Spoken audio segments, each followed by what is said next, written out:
हरे कृष्णा, राधे राधे। तो जी most welcome एक बार फिर से आप सभी का हमारे श्री राधे चैनल में। तो फ्रेंड्स, आज की इस वीडियो में हम आपको ज्येष्ठ मास की पूर्णिमा की पूजा विधि बताने वाले हैं। पूर्णिमा का व्रत किस दिन रखा जाएगा, तो व्रत की पूर्णिमा और स्नान दान की पूर्णिमा दोनों अलग होती है, और चंद्रमा को अर्घ किस समय देना है, संपूर्ण जानकारी मिलेगी। क्या करना है क्या नहीं करना है, तो वीडियो को पूरा देख लीजिएगा। तो ज्येष्ठ मास की पूर्णिमा बहुत ही बड़ी पूर्णिमा मानी जाती है और इसे वट पूर्णिमा के नाम से भी जाना जाता है। और एक चीज़ हम आपको बता दें, जिस दिन भी महिलाओं ने पीरियड की वजह से या किसी भी और वजह से वट सावित्री पूजा नहीं कर पाई, वट वृक्ष की परिक्रमा नहीं, तो पूर्णिमा के दिन सुबह में गंगा स्नान कर सकती हैं। तो बहुत अच्छा, तो घर पर ही किसी पवित्र नदी का जल डाल के पानी में आप स्नान करें। आज के दिन लक्ष्मी नारायण भगवान का संयुक्त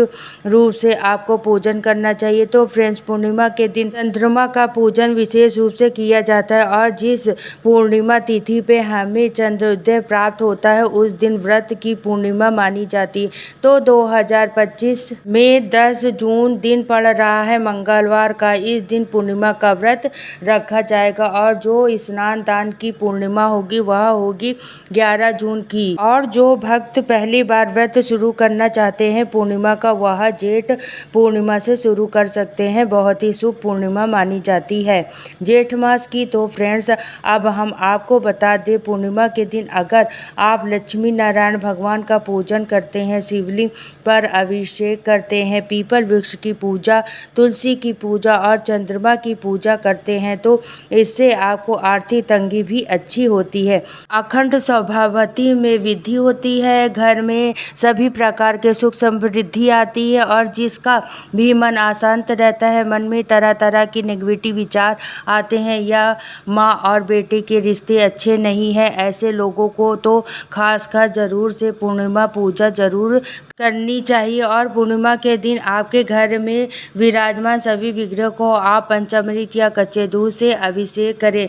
तो यहाँ पर हमने लक्ष्मी जी, गणेश जी, शिवलिंग, शालिग्राम, लड्डू गोपाल और श्री यंत्र और माता लक्ष्मी के चरण रखे हैं पंचामृत से, और उसे बाद शुद्ध जल से हम स्नान करा देंगे। और पानी में हमने गंगा जल डाल दिया था पहले ही, और आपके पास अगर दक्षिणावर्ती शंख हो तो शंख में जल, कच्चा दूध, पंचामृत भर के आप भगवान विष्णु जी के किसी भी स्वरूप का अभिषेक कर सकते हैं। ऐसा करना भी बहुत अच्छा होता है। सभी विग्रह को स्नान कराने के बाद अच्छे से 7 टॉवल से हम पोंछ लेंगे, और यह जो जल है यह किसी भी पेड़ पौधे में डाल देंगे। तो फ्रेंड्स, अगर आप आर्थिक तंगी से जूझ रहे हैं तो पीपल वृक्ष में मीठे जल आप चढ़ाना शुरू कर दें पूर्णिमा के दिन, और संध्या के समय घी का अगर दीपक आप पीपल वृक्ष पर जलाते हैं तो ऐसा करने से आपके जो भी जीवन में धन से जुड़ी दिक्कतें चली आ रही है वह दूर हो जाती है। तो आज के दिन पीपल की या तुलसी की पूजा करना, परिक्रमा करना, भोग अर्पित करना, और चींटियों को अगर आप आज के दिन कुछ मीठा डालते हैं, जैसे आटे की पंजीरी हो गई, और गाय को आज के दिन आप घी लगा के उस पे थोड़ा गुड़ रख के रोटी खिलाते हैं। इस सब कार्यों को करने से बहुत बहुत ज़्यादा पूर्ण फलों की प्राप्ति होती है। और ज्येष्ठ मास की पूर्णिमा है तो दान का तो विशेष महत्व है। निर्जला एकादशी पर जिस किसी ने भी पानी से भरा मटका दान नहीं किया है, वह ज्येष्ठ पूर्णिमा पर भी जल का दान कर सकते हैं,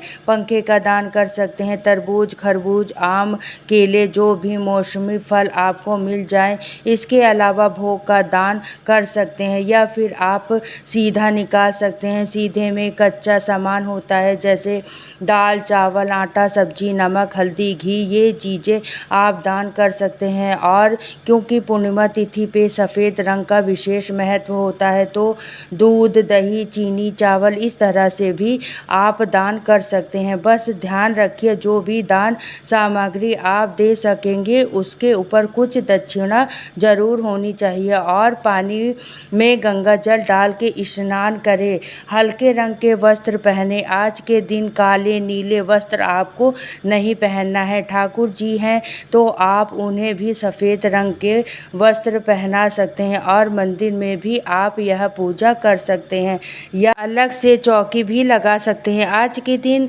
अगर आप घर में सत्यनारायण भगवान की कथा कराते हैं किसी ब्राह्मण से या खुद भी करते हैं ना, तो ऐसा करना बहुत अच्छा होता है। तो कथा आप 10 या 11 दोनों में से किसी भी तारीख किसी भी दिन कर सकते हैं। तो यहाँ पर देखिए हमने सभी भगवान को स्नान करा दिया है, इत्र लगा दिया है, वस्त्र रूपी कलावा अर्पित कर दिया है। इसके बाद हम सभी को चंदन से रोली से तिलक कर रहे हैं। बस ध्यान रखिए कि शिवलिंग और शालिग्राम भगवान को रोली नहीं चढ़ाई जाएगी। और आप सत्यनारायण भगवान का पूजन कर रहे हैं तो कलश की स्थापना भी कर सकते हैं। अखंड ज्योत आप जला सकते हैं, ऐसा करना भी बहुत अच्छा होगा। इसके अलावा घर के मुख्य द्वार पर आम या अशोक के पत्ते का बंदरवाल लगा सकते हैं। दहलीज पूजा आज के दिन आप जरूर करें। दहलीज पर कोई भी शुभ चिन्ह स्वास्तिक रोली आप जरूर बनाएं और संध्या के समय दीपक जरूर जलाएं और घर में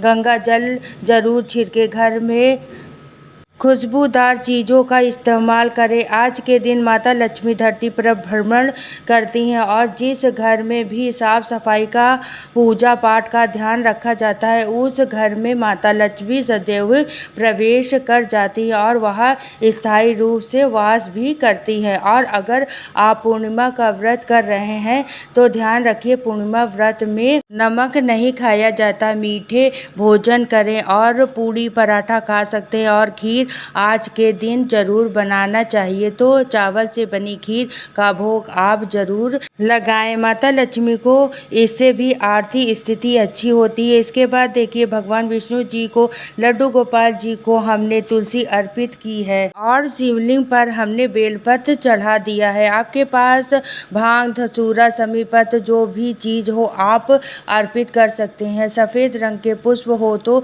जरूर से चढ़ाएं और संध्या के समय उगते हुए चंद्रमा को आप अर्घ जरूर दें और जल के लोटे में थोड़ा अक्षर डाल लें, कच्चा दूध डाल लें, सफेद पुष्प हो तो वह डाल लें, धूप दीप जलाएं, परिक्रमा करें और अक्षत जरूर चढ़ाना है। आज की पूजा में सभी देवी देवताओं को सिर्फ शालिग्राम भगवान को अक्षर नहीं चढ़ाए जाते। जो भी लक्ष्मी कारक चीजें हैं आप उनका पूजन भी कर सकते हैं। इसके बाद हम भोग लगाएंगे तो पंजीरी पंचामृत का भोग बहुत जरूरी होता है। आज के दिन भगवान को जरूर लगाना चाहिए। इसके अलावा जो भी मौसम के हिसाब से फल मिल जाए, मैंने यहाँ पर आम और खरबूजा लिया है और तरबूज खरबूजे का भोग लगा सकते हैं, खीरा ककड़ी का भोग लगा सकते हैं, लीची का भोग लगा सकते हैं। एक पात्र में जल भर के रख दिया है। सभी भोग में तुलसी डाल दें और ध्यान रखिए तुलसी पूर्णिमा पर तोड़नी नहीं जाती है, तो एक दिन पहले ही तोड़ के रख लें। इसके बाद शिवलिंग और गणेश भगवान जी को हमने बतासे का भोग रख दिया है और देखिए हमने आरती के लिए घी का जोत जला रहे हैं और उसमें एक कपूर और 2 लौंग भी अभी डाल देंगे और उसके बाद फिर भगवान को प्रेम पूर्वक आरती करेंगे।